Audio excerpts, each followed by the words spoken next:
Discussing the plans, this famous man said we can do it. Do I look at the camera? Yeah, I do. Okay.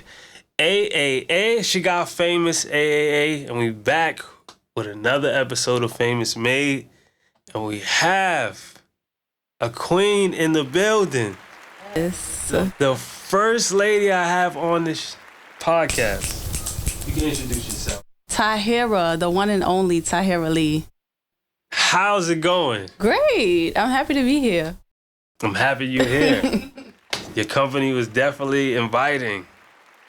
So, with that being said, we just listened to some tunes and heard about 2 different records, and I definitely like what I heard. Mm-hmm. Let people know who you are before we jump into the music, things of that nature.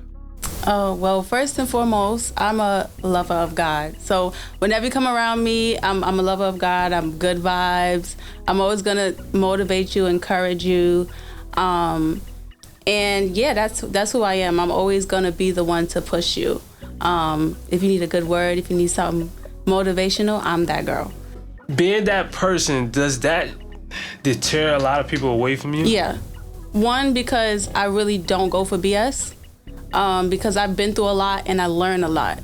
And I've learned a lot. And so it's hard for me when people don't take accountability. And so, that causes a lot of friendship, breakups and, me letting people go out of my life. It's because of the environment and the things that I've cultivated in my circle. So it's hard to maintain friendships sometimes because we live in a world where a lot of people don't want to take accountability for their own actions and things like that. So it can be hard. But it makes relationships difficult. Yeah, it's like I feel the same way in my sense, but it's not about me. It's more about you. And so where were you raised? So I was raised in Queens. Okay. Southside Jamaica was where I'm Southside. born. Where I'm born, from the barn. Okay, so shout out to Southside Jamaica. You Jamaican? No, I'm just... Okay. But I love the culture. So I'm respected by a lot of Jamaicans. Yes. So born in Southside Jamaica, Queens. Then I moved to the North Side. So from the South and the North, all around Queens girl. And then around 17 years old, I moved to the Bronx. And I've been out here ever since. And how's the Bronx been treating you? The Bronx is different. It's different, but it taught me a lot. So I won't take anything away from the Bronx. I had a lot of first experiences out here. Mm-hmm. But it's rough. Like you gotta have tough skin being from the Bronx. You gotta be able to, handle certain situations, handle yourself properly. If not, as a female, it's real dangerous out here. And how has some of the experiences just growing up in general shape you as a person? It taught me how to use my discernment in a lot of situations. How to move tactical. Especially, like I said, as a female, it's like there's not a lot of women who carry themselves with respect. And so I feel like when dealing with men especially, you have to know how to carry yourself. You have to know how to navigate certain conversations. Mm-hmm. It's very easy to fall into, temptation, traps, situations that you may not necessarily want to be in, but you find yourself in. So, I try to stay to myself. Like I said, I'm very motivational. I'm very inspiring. I love people, but at the same time, people don't always love you. And more than that, they don't love themselves. And so when you don't love yourself and you out here just doing whatever and treating people however, things can go left very easily. So I try to keep my peace while still shedding my light at the same time. But mm-hmm. it's a challenge. It's a challenge to keep that balance. And keeping the balance from being a woman and just being in the business mm-hmm. aspect and in general, from the workplace to, even the music industry, how do you feel about women in business overall? I feel like a lot of women aren't maneuvering with a principle. They're not living by any principle. It's just the best way to get on or the best way to get money is the way to go. So for me, try to, like I said, I try to live a life that's pleasing to God. And so because of that, it's harder. I would say it's a lot harder because there's certain offers that I'm not going to accept. There's certain things that I'm not going to talk about just because of what I represent. And so it's difficult. It really is. But I find it more rewarding when I actually click with people that align with me. Like you. Like, you know, the producers and the people that I do music with. I find more of a synergy there as opposed to me feeling like I'm sacrificing a piece of me just to get on or to be a part of something. So, yeah. I felt that. Like, I feel purpose is one of the things that people do lack, just in general, like in life. It's easy to just do whatever for money, but it's harder to walk your purpose because a lot of people, they get distracted by, you know, the glitz and glam, especially when you're younger. Yeah, for sure. But I feel like as you mature, I wouldn't even say get older, it starts to fizzle out if you're on the right path. Right. Now, if you still following things, then it can lead you down like a whole other path, like what you said. Yeah, like people not knowing the discernment, or they have it and they just tend not to use it because they peer pressure with women. You want to speak on that? Like just well, I don't personally feel like I experienced peer pressure because in high school it stopped. Or I would say even earlier in middle school it stopped. Just because I noticed certain things that females would do that I didn't necessarily agree with. And I noticed myself going along with it just to fit in. So like that mindset started to set in like, all right, I don't really want to go hang out with these niggas or these dudes just because all of them are going to do it. I'm doing it, and it felt weird. So it kind of shaped me to think for myself very early on. But it can be challenging because when you find sisterhood, you kind of want to do things to maintain that connection with your friends. Like, I don't know, if the girls are going to the club, you might necessarily not want to be in that environment, but because everybody's going, you're gonna go too. Right? When you get to the club, you're gonna get drunk, you're gonna get high, you're gonna end up meeting somebody, y'all gonna end up in the bed together, you're gonna wake up the next day, don't even know who the person is. Didn't even really get to know like what he's about, his future, like whether he wants to pursue you or not, and then it becomes this cycle. It becomes this cycle of like insanity. They say insanity is doing the same thing and over and over and expecting a different result.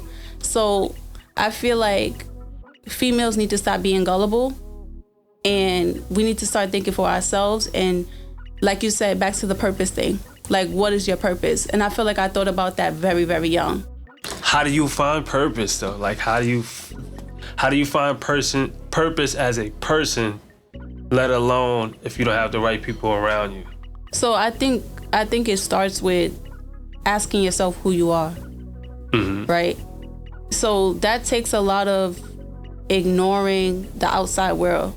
You can't go to the clubs every day. You can't party, turn up, and do whatever, and then find yourself. There's no time where you had, a quiet moment to sit with yourself and be like, who am I? Who is Taahira?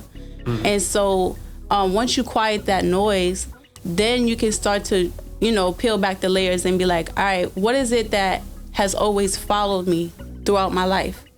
For me, it was always music. It was always music. It was always dance. It was always innovation. So that's how I was able to like connect what my purpose was to who I am. So I would tell people to like sit with yourself, like ask yourself, what is the thing that I've always done from a child up until this point? And it's always been, it's always been singing for me. It's always been songwriting for me. It's always been creating. So that's what I would tell people. You have to sit with yourself. And that's hard sometimes. It's hard. First, because it's easy to distract yourself from traumas. People don't want to, get past the hump of traumas to, peel back those layers. So, accountability too. Yeah. People don't like to take accountability for what someone else put them through. Now, it's a little different for someone who has the mind capacity to think past that, but even when stuff doesn't go your way or my way, I don't blame anyone but myself, even if it's quote unquote not my fault. I've learned to take accountability that way. I spend less time on having the energy of being mad because I'm human. I don't want to be like every other guy, like, yeah, you can't get mad, you can't. Listen, I'm a human, I'm expressing myself. Whether it's 2 or 3 minutes and then it's gonna be over, but I'm gonna express it. Like so I think a lot of people don't have the mind capacity to say, you know what, I'm gonna sit back and find myself, because us as humans, we need each other. So once you get to that certain limit, like let's say if you live in a household where you can't even think for yourself, you go to escape. So now you make, yeah, exactly. So it's like a double-edged sword. So you have to be very, very, very like mentally strong to get past through that, to jump through the traumas, the hoops and the lives and things of that nature. And do you feel like the path you're on, you could say you're a role model? And do you believe in people being role models? Because I find it a little cliche because we're all human at the end of the day. But what's your take on that? So I would say I'm unintentionally a role model only because I'm in my purpose. Right? So people see me as somebody who carries themselves in a certain manner and who's hustling to, you know, go after what I want. So I feel like that comes with being in your purpose. And then on the other side of things, I feel like it's not good to idolize people and idolize things, because a lot of people look at Cardi B as a role model, right? Not saying anything disrespectful about her, but we have children aspiring to be her. So that can be problematic in a lot of different ways. So I see both sides of it. I think naturally we all look up to people and we all glean from them in some type of way. There's somebody who inspired me to be a writer and to be a singer. Who was that? Molly Music. Okay. That's my dude. Okay. Really cool. I got a chance to meet him too, so that was fire. So I feel like we all see ourselves, like you said, we need each other. So we all see a piece of ourselves in someone else. And I feel like inspiring is good, but to have role models, it could be a double-edged sword, for sure. So you got to tread lightly with that. For sure. And do you like nature by chance? I love nature. I love nature, and it's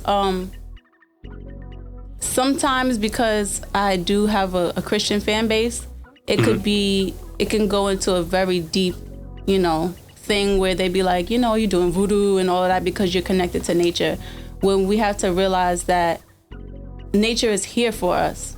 Yes. Right? So, you know, I'm light-skinned, but I'm black, okay? And so, you know, we thrive in the sun, especially black people.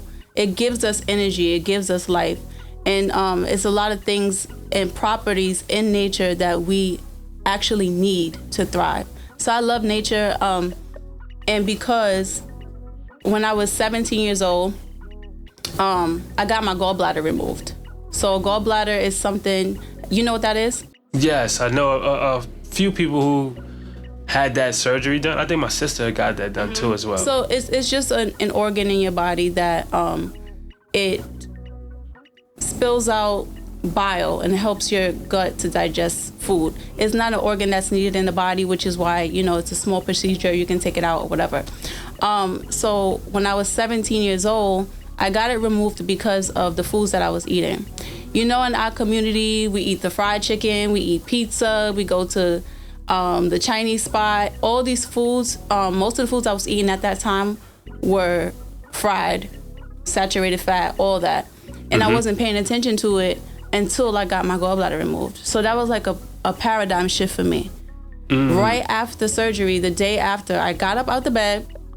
I was supposed to be on bed rest, got up out the bed and went to the computer. They had a computer room. And I started researching what diet should I have after having a gallbladder removal. And so, of course, it said no saturated fats, things like that. And that's what led me on the path to health and fitness, or health and wellness. Yeah, so I'm all about health. Yeah, and it's unfortunate though that that had to happen in order for me to have a light flicker in my head. But at the same time, it changed my life. It changed my family's lives. We don't eat the garbage anymore, you know, the ramen noodles. We try to stay away from the ramen noodles. Like all the plastics and, you know, stuff like that. We try to eat more clean food, whole foods, salmon, stuff like that. Just more food that is made to have the body thrive. So that's more what I'm focused on. I even went into a path of veganism at one point because, really, for how long? 3 years. That's dope. That's dope. So I went on a path of veganism for about 6 months just to experiment because I thought it was super cool. I was just really like encapsulated with the whole idea of not having to eat meat but still enjoying what you eat. So I tried the vegan meats. I went on like a splurge. I went downtown Brooklyn, started buying like.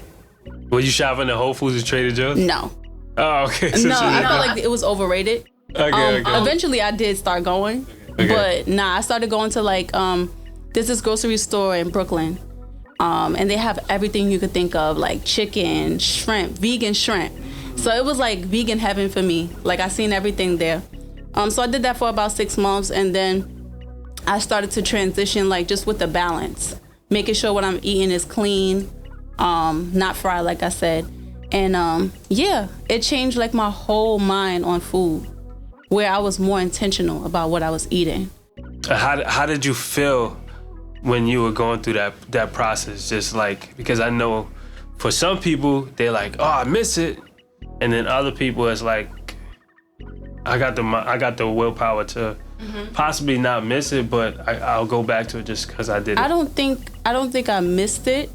I think that eating chicken and fish and things like that, especially around where I live, is more convenient. Yes. It's way more convenient.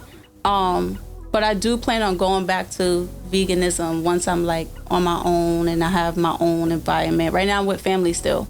Yeah. So I still try to maintain a balance, like I said, but I don't think it was hard for me. I'm more of a flavor person. So if it tastes good, I'm gonna eat it.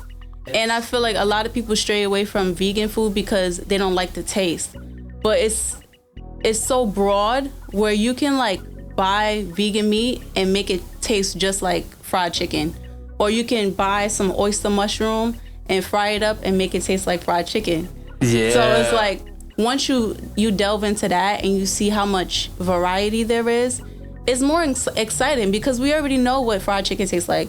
We already know whatever we used to eat tastes like. So I feel like it's a journey and it's exciting to actually try new foods that are from the earth and that are good for your body. Most definitely. And taking that step towards that is a big thing. I know people sometimes they outcast you like, oh, you're eating this, or you're eating bird food, or you know, I've dealt with it, so it's just like, you know, it's just, oh, I eating that, oh yeah, you just eating salad, or you eating fruits and vegetables, just like, okay, I get it. You know, I was once where you were, so I didn't understand exactly like the other side, but once you step onto the other side, it's just like, yeah, and food is like, your food is supposed to be colorful on your plate, you know? And speaking of colors, if your music was a color, what color would that be? Lime green. Why? One, because you can't miss it. It's very vibrant. It immediately lifts your energy, lifts your vibe. So I feel like that's what lime green does. It just illuminates everything. So I would say lime green. And plus, that was my favorite color for a long time. You ever play tennis? No. Tennis ball is lime green. Yeah, nah, that's not mine. I play ball. Basketball? Yeah. Okay. And how was you in basketball? You was good? I'm good. I got a good jump shot. I'm a lefty, so I'm good for a jump shot. I don't know, handles, I don't know. I need some work.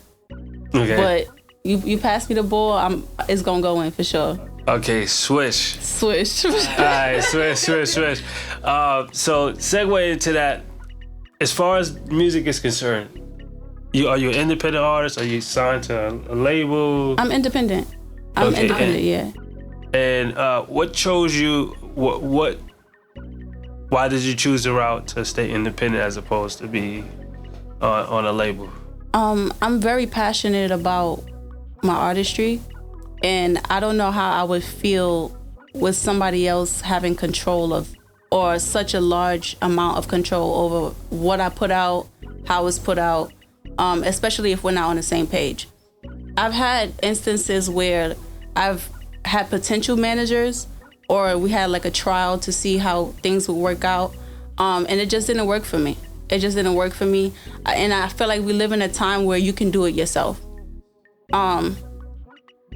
Things do get kind of hectic and busy. Like even coming here today, it was a lot. You know, you have errands to do, but you have to prioritize. So I feel like I am open to it, maybe getting like a distribution deal or something like that. But in terms of my creativity, I can't just hand it over to somebody. It's too precious to me, especially because I've done research. So I know what it looks like to sign to somebody and not have your music out for years, or not be able to put anything out for years and just be on the back burner, waiting, you know, and having people tell you, look, you can't do this, you can't do that. And I'm never that person that has somebody tell me what I can and cannot do. So that's one of the things that I learned about it is like, someone said this is a guy who used to run with Dipset, I think, forgot his name, but he said, independent artists are more for rappers, and R&B artists more to get signed. Reason being is that you'll get the money, you'll get the look, but you ain't gonna be able to put nothing out. Exactly. And it kind of sucks. It's like it defeats the purpose if you're a passionate artist. Like you're a person, you rap, you sing, you know, you're passionate about what you're doing. You know, like you got them layers to your music. I'm pretty sure you like to be there when your music is mixed. Yeah. Yeah, so sure. I know, yeah. Some people don't like that, but... No, I love that. I love that. But you very intimate with, and I could tell, like, even before I met you, I could just tell, like, okay. So that will be hard to give up because it's like somebody telling you can't go to the bathroom. That's how I feel on my end. That's what it is. Yeah, it's very personal. Are you sensitive about your work? Absolutely. Almost to the point where I have to stop myself when talking and communicating with producers and engineers and things like that, because I can move with a sense of urgency. And I talk to my boyfriend about this all the time. I can move with like something has to happen, like how I want it, when I want it. And that can be stressful on whoever's producing the work or whoever is behind the scenes. So I do have a director's heart, a creative director's heart. So yeah, so I try to, you know, balance. And I also have to assert myself as a woman too. And so sometimes it could come off as aggressive, but I'm dealing with men most of the time. And so I feel like if I don't assert myself or if I don't carry myself a certain way, it's easy to get walked over. So, you know, there's a balance, but I'm definitely always going to be, you're always going to see Taahira Lee as creative director of what's going on, whether it's from this point or whether I make it. Like, it's always going to be, you know, like that. And being a creative director, what is your creative process overall? Like, if you had to say, you're here, right? You made a song, you got the visual. What is a requirement for your creative process? A requirement? Yes. Like on your checklist, it has to be. It has to happen. Yeah, it has to happen on that check. Those who are involved on the project, we all have to be on the same page. Like, I'm big on that. Like, I don't like the power tripping, even with myself, me being the visionary.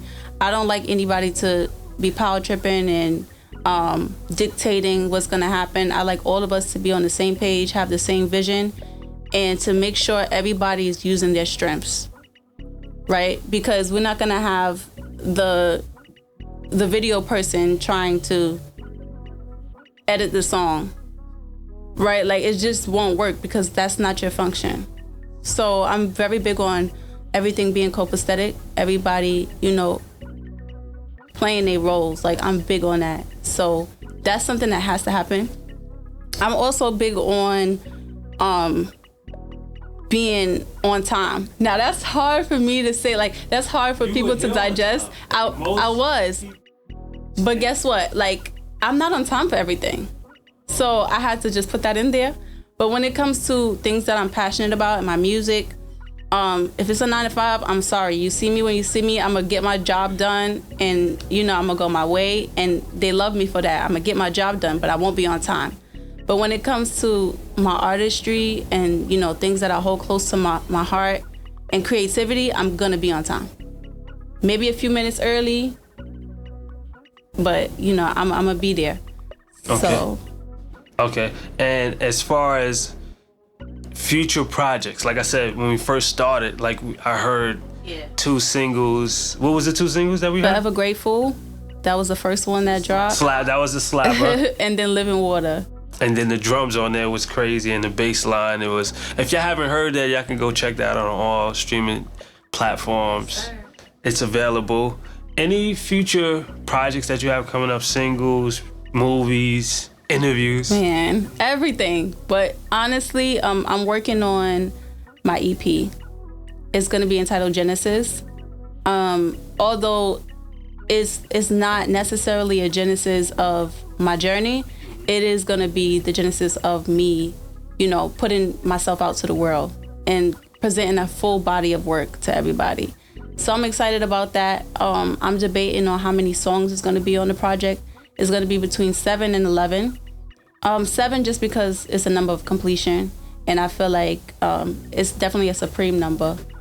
And then 11, I just may want to extend it because I feel like it's been a while since I started music in 2018 to now. So I have a lot of things in the arsenal that I kind of want to put out that I feel like just been sitting there. I think that's a lot of growth, though, for you to be starting in 2018, 6 years. I think you, as far as talent-wise, definitely overlap a lot of people. Talent-wise, definitely. How you say, song topic-wise, versatility, and just to be overall the thought process that you have. I think that it's something that will work in your favor. Is there anything else that you would like to people know, for the people that know Famous Made, about Taahira Lee? I'm gonna always be obedient to what God is telling me. I think it's really hard for people to understand that I know what I know, and I know what God reveals to me. And so, you're not gonna see me doing what the other females do. It's always gonna be something that is on a different path, right? I'm always gonna be the anomaly. I'm always gonna deviate from what's normally expected. So I would say expect something to come, but you never really know what's gonna happen when it comes to me, in a good way. But I do have my project Genesis coming up. I wanted to drop in October of this year, so I'm really excited about it. Trying to get some producers on board, trying to get some features, a couple features that I have on my heart that I'm prayerful that I get. So I'm excited. I'm excited. I want everybody to stay tuned because greatness is on the way. You know what a collab, what I think will be good for you? You and I Wayne. I Wayne? He's a Jamaican artist? Yeah. Okay. I love Chronix though. Okay. I don't know who that is. I'm not familiar. You gotta check out Wayne. Chronix. He's dope. Okay. Let the people know where they can follow you at, and anything else you want the people to know. Yeah, you can follow me on Instagram, Snapchat, and what's the other one? TikTok. Taahira, TAAHIRA_Lee. So I'm available on all platforms. Taahira Lee, see I butchered the name. Taahira Lee, it's all right. on Famous Made. This is a beautiful interview. First time meeting you, first time meeting your guy right here. He's been holding it down. And I just appreciate you for showing up and showing out, like you said. Yes. All right? Pleasure. Yes. All right.